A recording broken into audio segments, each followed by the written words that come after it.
Assalamualaikum warahmatullahi wabarakatuh. Alhamdulillahirabbil alamin. Alladzi anzala 'ala 'abdihi al-kitaba wa lam yaj'al lahu 'iwaja.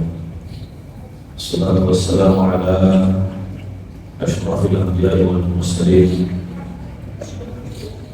wa 'ala alihi wa ashabihi wa man tabi'ahum bi ihsan ila yaumil qiyamah.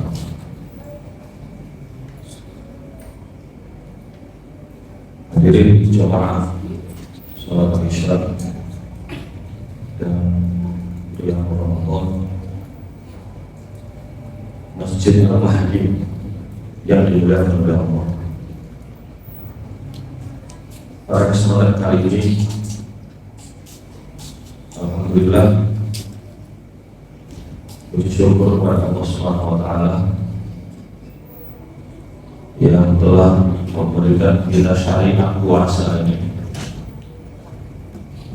Salah satunya tentu sebagai jalan bagi kita menjaga keseimbangan tubuh kita. Dalam satu tahun, kalau kita renungkan, metabolisme kita hampir tidak pernah berhenti. Maka dengan adanya bulan puasa ini, sesungguhnya Allah ingin memberikan kesempatan kepada perut kita, kepada organ metabolisme kita untuk beristirahat. Maka dalam dunia kedokteran pun tidak ada yang menyatakan bahwasannya puasa itu merugikan. Justru sebaliknya, terlalu banyak makan, terlalu banyak minum, terlalu banyak sesuatu yang kita masukkan di dalam organ metabolisme kita, maka sesungguhnya semakin cepat tubuh kita mengalami oksidasi, mengalami pengerusakan.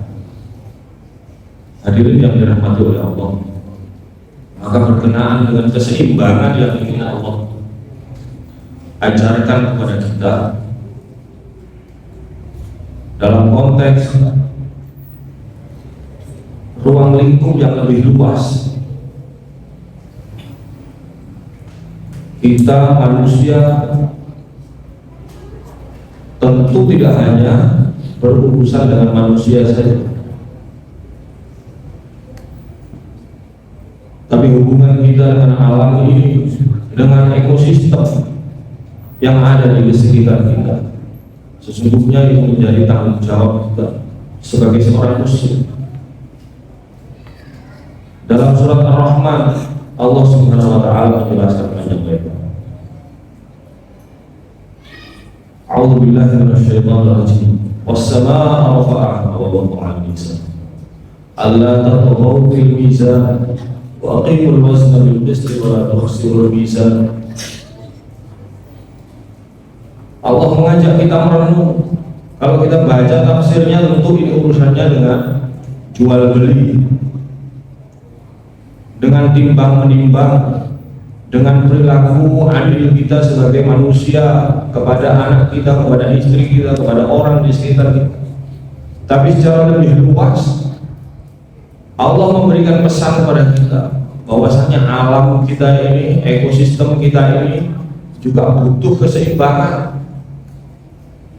Kalau kita tidak meletakkan sesuatu dengan seimbang, berlebihan di satu sisi, kekurangan di sisi lain, maka yang terjadi adalah petaka bagi diri kita.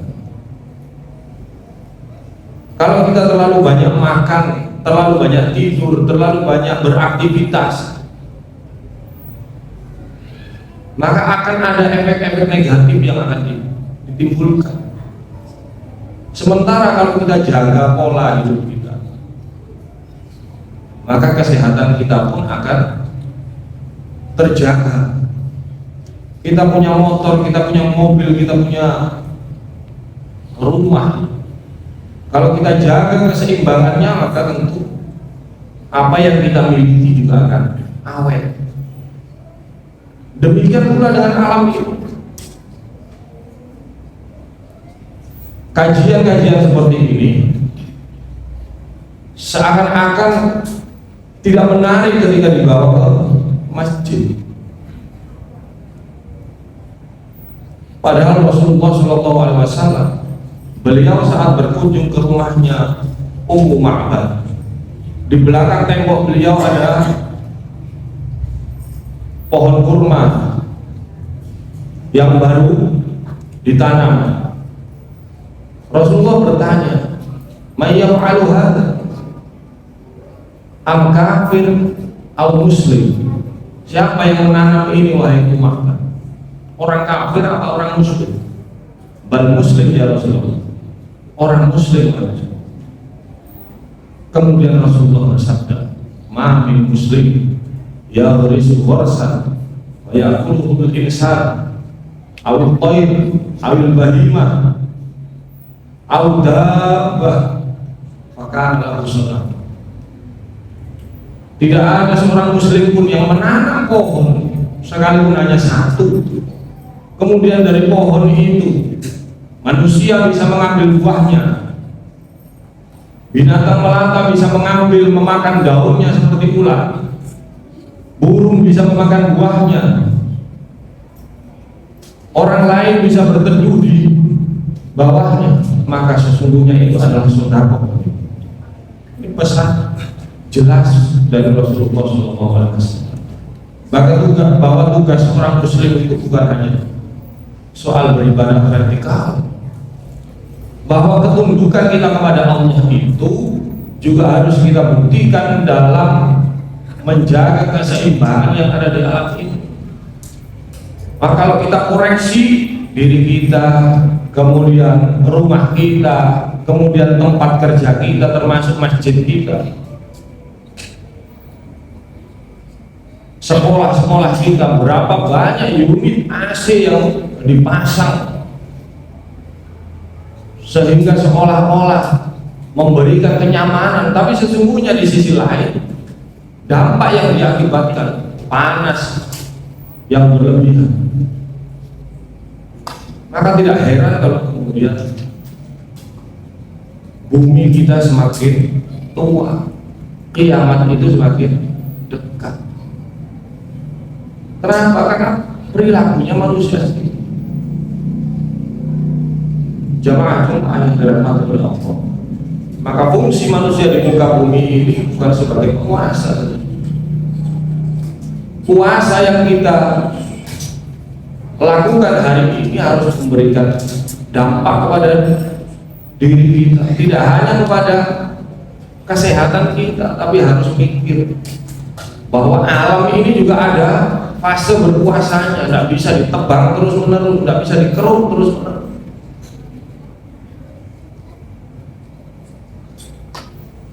Maka musibah yang datang kepada kita, musibah yang demikian datang. Berapa juta resapan air yang ada di Sidoarjo?